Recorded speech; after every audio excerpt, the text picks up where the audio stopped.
YouTube, what is going on? It's your boy Nicolo here for another haircut tutorial. This is my best friend right here, Zach, and he needs a desperate haircut here for a job interview he's been looking forward to for a long time.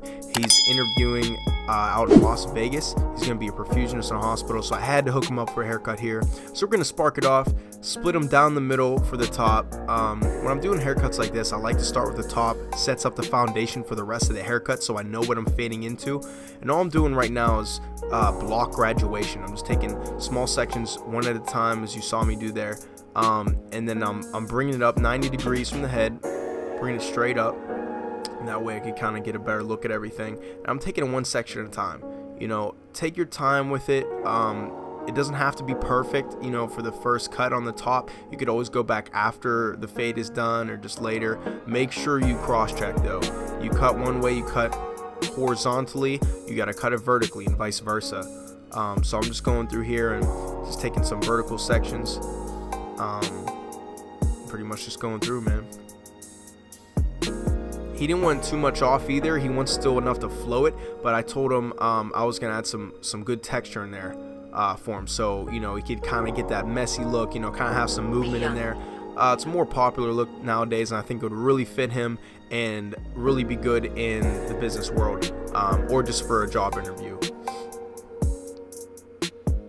So I'm just making sure, running through all the sides, excuse me, the sides of his head, making sure no hair sticks out, and make sure you do that on both sides.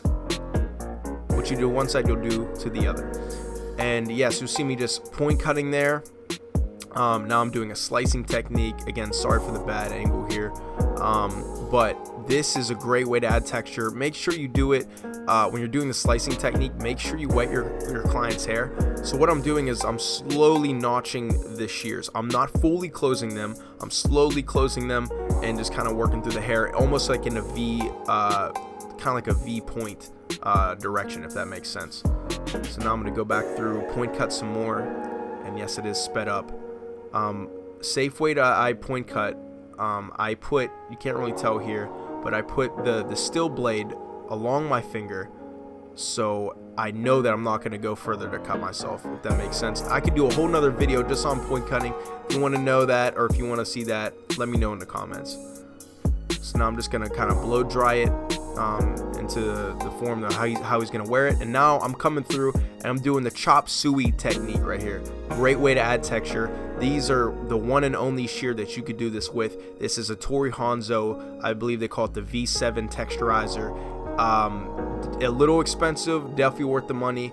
You know, the Hanzo rep came through, told me all about it. An educator named Roy J, if you guys know him, the hillbilly barber. He's dope. Check him out. He showed me this technique. Great way to add texture, you know, for your clients. You basically just come in. It's almost like point cutting, but you literally close the shear in the hair, you pull it right out. Your client's not going to feel it. These shears are that crazy, man, and I love them. So you can kind of see the effect that it already has on his hair, just added crazy texture. So now we're going to start out with the 3 guard, which is my base layer, and I'm coming right off the ridge of his head. I'm not digging into his ridge or anything. You know, you can kind of see me controlling it with the comb there. Very important.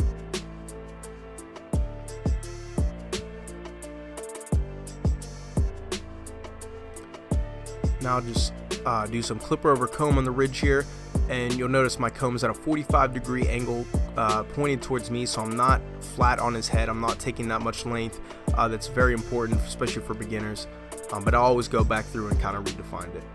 So now I got the slim lines here, just balding him out, and yes, I'm following the shape of his head. It's not really a drop fade, but any fade that I do, I always make sure I follow the shape of my client's head, especially when it's not like a high and tight. It might, you know, he asked for kind of like a mid fade, but I'm gonna give him kind of like a mid drop fade, I guess you could consider this. So I'm gonna bald him out here, but you notice that shape, but you're already setting up the shape for his head shape, and just for the style that he's doing. So as barbers, we got to be able to visualize the haircut, you know, before we even start it, and that's so important. Once you have that vision, and it takes years to get that, you know, haircutting will take you years to get really good at, and it's just getting in those reps, man. So don't get discouraged if you're starting out. We've all been there. Just keep grinding, keep learning, keep taking classes, watching videos. That's what it takes. I mean, even the greats still do that. So yes, we used the foils on him. I lined up his C cup to keep that darkness in there, so it really pops by the end of the fade. Just kind of setting up for everything. And now I have no guard, blade all the way open. We're gonna make at least an inch guideline. It's one thing I'm learning. You have to make your guidelines bigger, especially for a nice transition, a really gradient fade, especially in the back, because the back is always coarser hair. You always want to spread it out a little bit back there. So now I'm closing the blade gradually to take that first initial guideline out, and I'm opening it up slowly, going up the guideline. I hope that makes sense. I'm mostly using the corners of the blade to fade that out. So now I use the corner of my trimmers.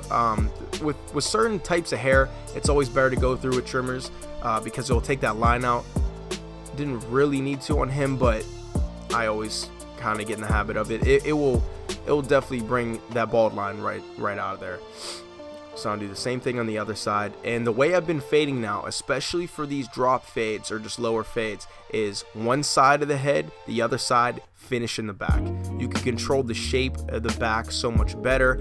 You're focused more on one side. I think it's way easier. If you haven't tried that yet, definitely give it a shot. It helps me a bunch, and I think the fades just come out way better, way smoother. But I always take out this first initial guideline first. So I will do the one guard on this side, and like I said, I'm going to stop it right there. I might bring it all around on this one. I don't know if I caught on the film. Okay, yeah, so it looks like I'm going to bring it all around, but I'll only fade out this one side. So I go up about an inch or so. So I start with the guard open, and then I close it pretty much right away. Same thing with the two guard open here. I'm coming off the ridge of his head. I'm not digging into all the shear work that I just got done with, right? So now my guidelines are in there. So now all I have to do is fade down on this side.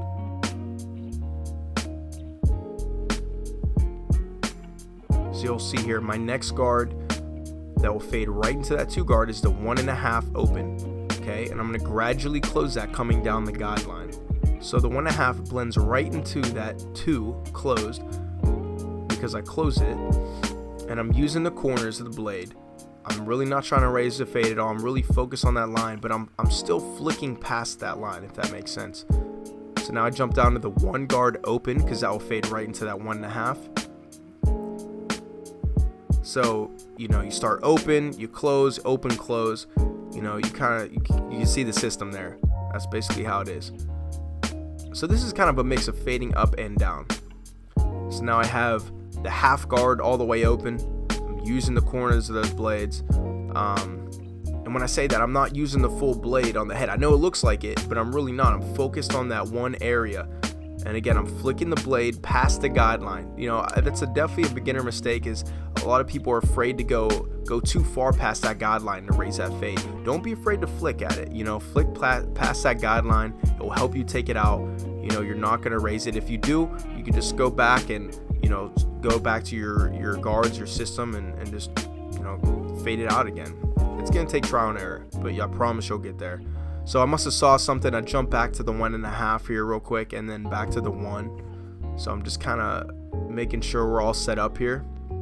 And you could already see this fade coming together. You see the shape we're creating. And yeah, stretching the skin is key to get closer, you know, to get rid of some of these dark spots. So here you see me work. I work the lever so much. I go through all the levels of this lever to really get this all laid out. So now I'm on the other side. I'm gonna let you watch this. But yeah, same steps. I had that half guard on there. I took that out. So I actually did kind of a different system on this one. I took the 1 guard, the 1 guideline, number 1 guideline out with the half guard right away, but I still jumped to the 1.5 after the 2. So it's kind of like I'm fading down on this side, just a different way I did it. You get the point. I'm gonna let you watch the rest here.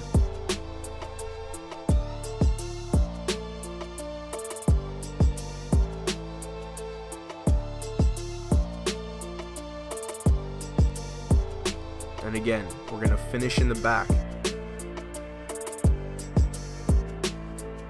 So you can see how much more control I have of where that fade is going, where it's going to end. So it's the same exact steps. Slowed it down here a minute so you can see. And I'm just really focused on, you know, the corners there of where I'm working right now. That's when you're doing that, the system like that, side, and back, it's really easy to forget, you know, kind of the round of the head there. So make sure you focus on that area. Now I'm going to soften his ridge up with a little bit of scissor over comb. And again, I'm angling that comb towards me. I'm not flat on his head. So always go back and detail. I will detail somebody, I always say, like, as they're leaving. You know, I always make sure I go back in detail.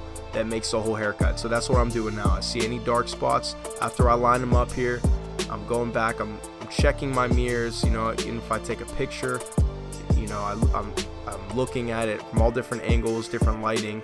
If I could go back and clean something up, I will. That thing's coming together, man. I think it's a great look for him, and I think he nailed the interview too, man. So hopefully this haircut helped. So I just finished off with some blending shears there on the side. Now I'm just going to add some color enhancements, and you saw I prepped his skin for the color enhancement here. Now I'm just, and the point behind this color enhancement is not to look super dark, so you can see here it looks natural, okay, especially with this hair color. I have a black brown color that I use on him, the Tomb 45 no drip. You get that right at tomb45.com, great product. But yeah, you want it to look as natural as possible. So now I'm going to go ahead and dry shave him. For the edge up, I always dry shave. The neck, I'll use some shave gel. But you can see me stretch his skin here. Especially for your beginners, always make sure you stretch his skin. You can't stretch it enough just to get used to using that blade. And man, you can see it really coming together now.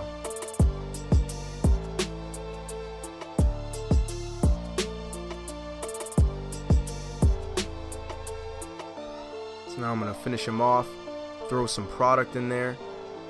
And of course, I'm using nothing but the best right here, the Campagna clay. The Campagna molding clay is my very own product from my brand, The Outfit, based around the Chicago mob and Al Capone. If you want to know more about the story, you want to check it out, go to theoutfitformen.com for the story, for products, different merch on there, and check it out. So that is the before. My boy is looking rough. I had to come through and save him for this interview, and that is the after. Thank you very much for watching this video. Please comment down below if you learned something, if you want to see more videos like this, more tutorials, or any kind of content that you want to see. Let me know in the comments. I really appreciate you watching. Make sure you check out my Instagram for more cuts and videos like this. Also subscribe so you don't miss a video, hit the bell, all that good stuff. Share with your friends and family, whatever you gotta do. Thank you very much for watching, and until next time.